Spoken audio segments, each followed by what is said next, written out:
बिस्मिल्लाहिर्रहमानिर्रहीम। अस्सलाम वालेकुम। 13 नवंबर इतवार का आगाज़ हो गया, लेकिन बात करेंगे 12 नवंबर हफ्ते की रात तक की सूरत हाल की। ताज़ा तीन सूरत हाल है क्या? आपने देखा कि लंदन में ये ख़बर आई और वीडियो आई जिसमें मियाँ शहबाज शरीफ और मियाँ नवाज शरीफ जो हैं वो मिल रहे हैं, दोनों भाई। और उसके बाद बताया गया कि शहबाज शरीफ जो हैं वो पाकिस्तान रवाना हो रहे हैं, एयरपोर्ट की तरफ वो जाते हैं और रास्ते से वो वापस आ जाते हैं और 2 दिन के लिए उनकी वापसी मौखर हो जाती है और उनकी जो वहाँ पर रवानगी है उसमें ताख़ीर हो जाती है। उसके ऊपर पाकिस्तान में एकदम हलचल मच गई कि फिर क्या हुआ ऐसा कि वो वापस नहीं आए, क्योंकि जो चीज़ें यहाँ पर चल रही थी, जो नून लीग यहाँ पर मुसलसल अपने ज़राए से ये ख़बरें चलवा रही थी कि जनरल बाजवा एक्सटेंशन चाहते हैं और नवाज शरीफ एक्सटेंशन देना नहीं चाहते। और ये भी नून लीग ने यहाँ पर ख़बर चलवाई अपने करीबी साफ़ी के ज़रिए कि हमने 2 बार समरी मंगवाई है लेकिन GHQ ने समरी नहीं भेजी। ये ख़बरें बहरहाल नून लीग के लोगों की तरफ से चलवाई गई। इन ख़बरों में हकीकत है या नहीं है ये अल्लाह की ज़ात बेहतर जानती है। फिर मैंने लंदन से जो पता किया, ज़ाहिर है ये तो चल ही रही थी मार्केट में ख़बर कि कोई मामला गड़बड़ है, जिस वजह से आपने देखा कि वो ट्वीट करते हैं कि ऑफ टू पाकिस्तान और फिर वो ट्वीट भी डिलीट करना पड़ता है और वो जो है वो चले जाते हैं वहाँ से वहाँ लंदन चले जाते हैं। फिर इसी तरह से लंदन में वो एयरपोर्ट की तरफ जाते हैं और रास्ते से वापसी हो जाती है। फिर मेरी जिन लोगों से बात हुई उनमें से एक जो हैं क्रेडिबल सोर्स है वो कहते हैं कि नहीं ऐसी कोई बात नहीं है, शहबाज शरीफ साहब जो हैं वो मुसलसल ट्रैवल कर रहे थे, कमर में तकलीफ़ थी, फिर वो रुक गए और 2 अपॉइंटमेंट्स थी। फिर उसके बाद उन्होंने फिजियोथेरेपी कराई और अब वो फ़िट हैं और वो आज यानी वहाँ से निकलेंगे और सोमवार की सुबह को वो पाकिस्तान जो है वो पहुँचेंगे। अब इसमें वहाँ पे क्या चल रहा है लंदन में ये तो किसी के पास एग्जैक्ट कोई चीज़ नहीं है, एक्यूरेट चीज़ नहीं है। और क्योंकि ये ख़बर भी पहले चलवाई गई कि सीनियर 3 जो अफसर है उसको आर्मी चीफ लगाने का फ़ैसला किया गया और उसमें ये कहा गया है कि सीनियर 3 से मुराद ये है कि जिसका नाम जनरल बाजवा अपनी जो लिस्ट भेजेंगे उसमें जिसका नाम पहले नंबर पर होगा उसको आर्मी चीफ लगा दिया जाएगा, चाहे वो जनरल आसिम मुनीर हो चाहे वो जनरल सैयद शमशाद हो, जिसका नाम भी पहले नंबर पर होगा उसको आर्मी चीफ लगा दिया जाएगा। ये नून लीग ने वहाँ पर ख़बर जो है वो चलवाई। अब इसमें जो है वो ज़ाहिर आप देख ही सकते हैं। और ये नहीं मैं कह रहा कि ख़बर गलत रिपोर्टर्स ने जानबूझ के गलत चलाई है, नहीं, जो ज़ाहिर है सोर्स कह रहा होता है चैनल ने तो वही चलानी है, रिपोर्टर ने तो वही खबर देनी है। मैं रिपोर्टर्स की क्रेडिबिलिटी के ऊपर बिल्कुल बात नहीं कर रहा, मैं तो कह रहा हूँ कि शरीफ ख़ानदान की तरफ से ये खबर आई। उसके बाद आपने देखा कि मियाँ नवाज शरीफ की वापसी, उस पर तो चले आते हैं वो वापस क्यों नहीं आ रहे, लेकिन मरीम नवाज साहिबा की वापसी में जो है वो ताख़ीर की जा रही है और उसमें उसको एक्सटेंड किया जा रहा है टाइम। जो मरीम नवाज साहिबा का वहाँ पर क़याम है, हालांकि वो कह के गई थी कि छोटी सी सर्जरी है, लेकिन मियाँ नवाज शरीफ उनको वापस नहीं भेज रहे और इसकी एक वजह असदुल्ला खान साहब ने बताई। उसमें असदुल्ला खान साहब ने ये बताया कि नवाज शरीफ को ये है कि जो इमरान खान का लॉन्ग मार्च है इसके नतीजे में हालात ख़राब हो सकते हैं और यहाँ पर मार्शल लॉ लग सकता है, हालात ख़राब हो सकते हैं। तो नवाज शरीफ नहीं चाहते कि उनकी बेटी यहाँ पर पाकिस्तान में मौजूद हो। दूसरा ये भी है कि नवाज शरीफ को या किसको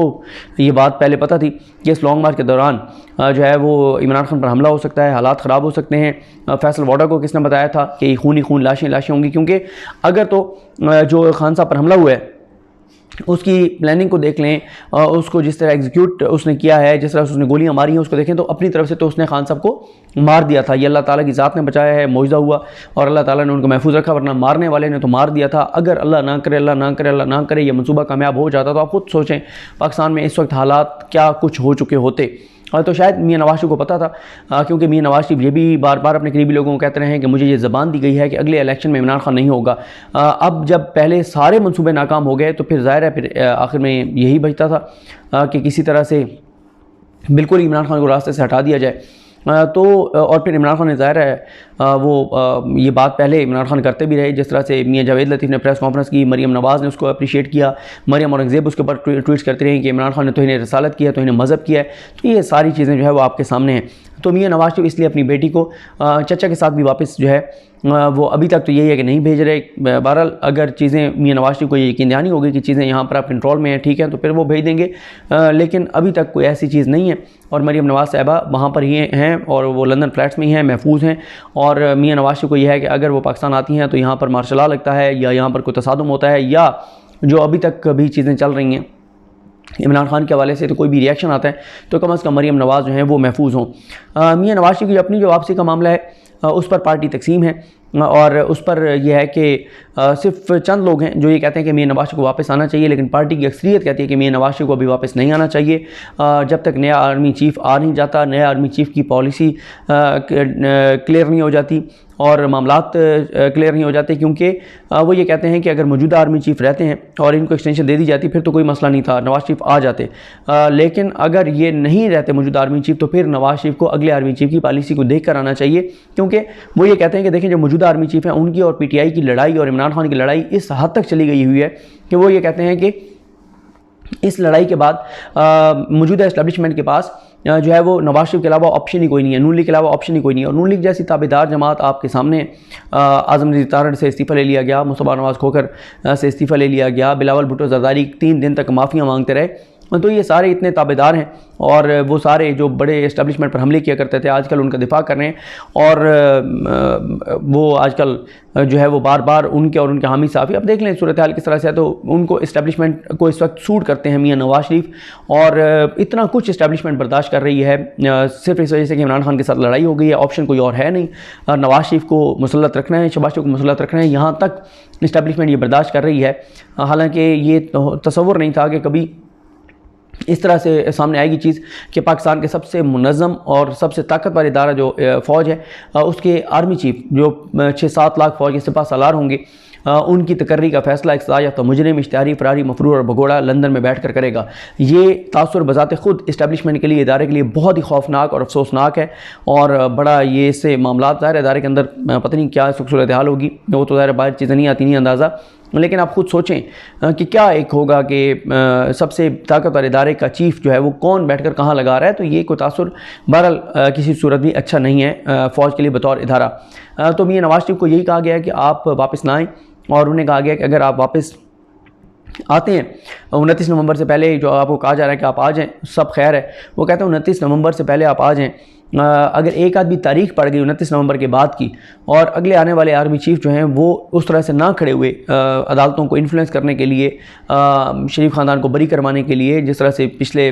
2-4 माह में हुई हैं चीज़ें, तो वो कहते हैं कि अगर इदारा वाकई न्यूट्रल, जिस तरह कहा जाता है कि इदारा न्यूट्रल है, अगर वाकई वो न्यूट्रल हो गए तो मियाँ साहब फिर आप दोबारा जेल जा सकते हैं और लंबे अरसे के लिए जा सकते हैं। और साथ ही फिर एक और जो सबसे बड़ा मसला है वो ये है कि जो सुप्रीम कोर्ट ऑफ पाकिस्तान में नैब में जो तरामीम की गई हैं, उनका जो केस पेंडिंग है वो एक बड़ा इस वक्त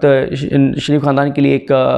मुहिम बना हुआ है। उनका यह है कि अगर नैब तरमीम सर्वाइव कर जाती है, यानी सुप्रीम कोर्ट इस दरख्वास्त को, इमरान खान की दरख्वास्त को मुस्तरद कर देती है, इमरान खान ने जो चैलेंज किया हुआ है कि नैब तरमीम जो है ये कलअदम करार दी जाएँ, तो अगर इमरान खान की दरख्वास्त मुस्तरद हो जाती है फिर तो मियां नवाज शरीफ पहली फ़्लाइट पर ही आ जाएंगे। और अगर ये इनमें से कुछ शिकें उड़ जाती हैं जो मियां नवाज शरीफ को फ़ायदा देने वाली हैं, तो फिर मियां साहब की वही जो ओरिजिनल उनका प्लान है कि उन्होंने अपनी सारी ज़िंदगी अब लंदन में गुजारनी है, उन्होंने कभी पाकिस्तान अपनी ज़िंदगी में वापस नहीं आना, फिर वो अपने उस प्लान पे चले जाएंगे। क्योंकि शरीफ ख़ानदान को होप ज़रूर है, क्योंकि इस केस में 3 रुकनी बेंच है। Chief justice Pakistan justice Umar Ata Bandial साहब इसकी सरबराही कर रहे हैं, इसमें जस्टिस एजाजुल हसन साहब हैं और जस्टिस मंसूर अली शाह साहब हैं। मंसूर अली शाह साहब तो पहले दिन से क्लियर हैं कि वो इमरान खान की दरख्वास्त मुस्तरद करेंगे। वो बार बार अपने रिमार्क्स के अंदर वो बिल्कुल क्लियर कह रहे हैं कि हमारा ये काम नहीं है, पार्लियामेंट स्याह करे, सफ़ेद करे, तबाही करे, बर्बादी करे, धज्जियाँ उड़ा दें आइन की, कानून की। जो पार्लियामेंट है वो जो मर्ज़ी करे, पार्लियामेंट बाइख्तियार है और उसको करने दें, हमारा कोई काम नहीं है इसमें मुदाखलत करें। एजाजुल हसन साहब का मौक़िफ़ यह है कि नहीं, हमें ये बात देखनी होगी, अगर कोई आइन से मुतसादिम चीज़ है हम बिल्कुल उसको देखना चाहिए। इस तरह से तो एहतसाब ही ख़त्म कर दिया गया है, इस तरह से तो बिल्कुल जो है वो चीज़ें जो है जो बुनियादी इंसानी हकूक़ हैं लोगों के, कि यहाँ पर लोगों का एक इदारों पर एतमाद है, लोगों का यह हक़ है कि अगर किसी ने करप्शन लूट मार की है और उसने मान लिया कि मैंने करप्शन लूट मार किया और प्ली बार्गेन कर लेता है, वो पैसे वापस कर देता है, और अब अगर वो 20 साल बाद कहता है कि नहीं मैंने तो वो दबाव पर प्ली बार्गेन की थी, और एहतसाब अदालत का एक जज बैठकर जो है वो कह देता है कि हाँ यार इस पर 20 साल पहले दबाव था, तो उसने अगर 10 अरब भी 20 साल पहले दिया हुआ था तो वो 10 अरब उसको वापस दे दिया जाएगा। तो इसमें बुनियादी इंसानी हकूक़ का जो पॉइंट ख्वाजा हारिस इस्टेब्लिश करना चाह रहे हैं उस पर कन्विंस नज़र आते हैं एजाजुल हसन साहब कि बिल्कुल ये बात दुरुस्त है कि अवाम का पैसा था, अवाम के टैक्स का पैसा था, उसको लूटा गया, लूटने वाले ने मान लिया कि हाँ मैंने लूटा है, उसने वापस कर दिया कौमी ख़जाने में, वो लोगों पर खर्च होना है। इन तरमीम से क्या होगा कि वो 10 अरब 20 साल बाद भी वापस ले लेगा और पता नहीं कितने अरब रुपए जो हैं वो वापस करने पड़ेंगे कौमी ख़जाने से। और एहतसाब के हवाले से एजाज़ुल एहसन साहब का बहरहाल जो रिमार्क्स की हद तक अभी तक पॉइंट ऑफ व्यू है वो बड़ा सख्त है, और वो समझते हैं कि एहतसाब बिल्कुल होना चाहिए, एहतसाब को ख़त्म नहीं होना चाहिए। और पूरी दुनिया में जैसे एहतसाब के कवानीन सख्त हुए हैं, यहाँ पर बजाय सख्त करने के इन्होंने तो बिल्कुल ही फारिग कर दिए। लेकिन ज़ाहिर है अभी फ़ैसला तो नहीं, अभी तो रिमार्क्स हैं। और उमरत मदियाल साहब भी बड़े उनके हैं, अच्छे रिमार्क्स हैं इस चीज़ के ऊपर, एहतसाब के ऊपर, कि हमने एक बैलेंस क्रिएट करना है। ये नहीं है कि हम बिल्कुल ये कह रहे हैं कि पार्लियामेंट के हम काम में मुदाखलत करें, लेकिन अगर पार्लियामेंट से सबसे बड़ी जमात ही वॉकआउट कर गई है, वो इस्तीफे दे गई है और वो पार्लियामेंट से बाहर आ गई है, और तमाम हम ख्याल जमातें बैठी हुई हैं, वो अपनी मर्ज़ी की कानून साजी कर रहे हैं, ना वहाँ बहस हो रही है, ना कुछ हो रहा है, ना चीज़ों को देख रहे हैं। तो ये हमारा काम है, इसको देखें, लेकिन अल्टीमेट फैसला बहरहाल होना है। तो अगर ये मियां नवाज शरीफ की जो फ़ायदे की तरमीम जो की गई हैं, क्योंकि ये जो नैब की तरमीम की गई हैं तो देखभाल की गई हैं, सारे इकट्ठे बैठ गए, शरीफ ख़ानदान के वकील, जरदारी फैमिली के वकील और जितने करप्शन लूट मार करने वाले इंसानों के वकील इकट्ठे बैठ गए। एक एक बताता गया कि जी मेरा जो मुलजिम है, मेरा जो मुजरिम है, उसको फ़ायदा हो सकता है अगर ये आप निकाल दें। ठीक है जी, पहले तो इसका काम करें ना, ये निकाल दें, इसमें ये तब्दीली कर दें, ये तब्दीली कर दें, ये तब्दीली कर दें। दूसरे ने बताया था, ये तो मतलब फरमाइशी प्रोग्राम था ना। और जब तसल्ली हो गई तो फिर उन्होंने पूछा कि कोई रह तो नहीं गया जिसके हक़ में कोई तरमीम ना हुई हो, कोई रह तो नहीं गया जिसको अब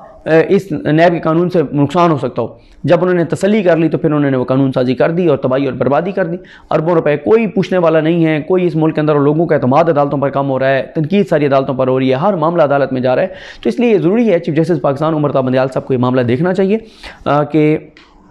ये बहरहाल को अच्छी चीज़ नहीं है जिस तरह से लोगों का अदालतों पर से एतमाद कम हो रहा है। लोगों का अदालतों पर एतमाद रहना चाहिए, सुप्रीम कोर्ट पर ख़ास तौर पर एतमाद रहना चाहिए। सुप्रीम कोर्ट को ये मामला देखना चाहिए कि अगर कोई चीज़ जो है वो आइन से मुतसादिम है तो उसको कलअदम करे। ये क्या बात है कि वो धमकियाँ दे रहे हैं तो सुप्रीम कोर्ट उन धमकियों में आ जाए और सुप्रीम कोर्ट का ठीक है जी हम ये नैब तरमीम को बरकरार रखते हैं, तो ऐसा बहरहाल नहीं होना चाहिए। लेकिन ये भी मियां नवाज शरीफ देख रहे हैं कि इसका आउटकम क्या आता है, तो इसलिए वो नहीं आ रहे और वो वहाँ पर बैठे हुए हैं। और हालांकि यहाँ पे 1 महीने की लेके गए थे ज़मानत, एक केस में वो इश्तिहारी हैं, मफरूर हैं, एक में मफरूर हैं, और उनको पाकिस्तान की हुकूमत को इस्लामाबाद हाई कोर्ट ने ऑर्डर्स दे रखे हैं कि आप इस सजा याफ्ता मुजरिम को किसी भी तरह से गिरफ़्तार करके पाकिस्तान लाएँ। लेकिन अल्लाह की शान देखें कि आज वही बैठ के और जो इश्तिहारी है, फरारी है, मफरूर है, भगोड़ा है, वो बैठ के फ़ैसले कर रहा है और किसी को कोई जो है फ़र्क नहीं पड़ रहा। कोई इसको नहीं देख रहा कि भाई हमें इस चीज़ को थोड़ा सा तो देखना चाहिए कि इतने बड़े बड़े फ़ैसले कौन बैठ के कर रहा है। जो इश्तिहारी है, मफरूर है, भगोड़ा है, पाकिस्तान के इदारों को मतलूब है, जो पाकिस्तान आने को तैयार नहीं है, जिसके बेटे कहते हैं हम पाकिस्तानी शहरी नहीं हैं, जो कहते हैं पाकिस्तान के कानून को नहीं मानते, जो कहते हैं हम पाकिस्तान के आइन को नहीं मानते, वो बैठ के वहाँ पर पाकिस्तान के आर्मी चीफ का फ़ैसला कर रहे हैं। मर्ज़ी है जी, अल्लाह ताला पाकिस्तान का हामी नासर हो। अल्लाह हाफ़िज़।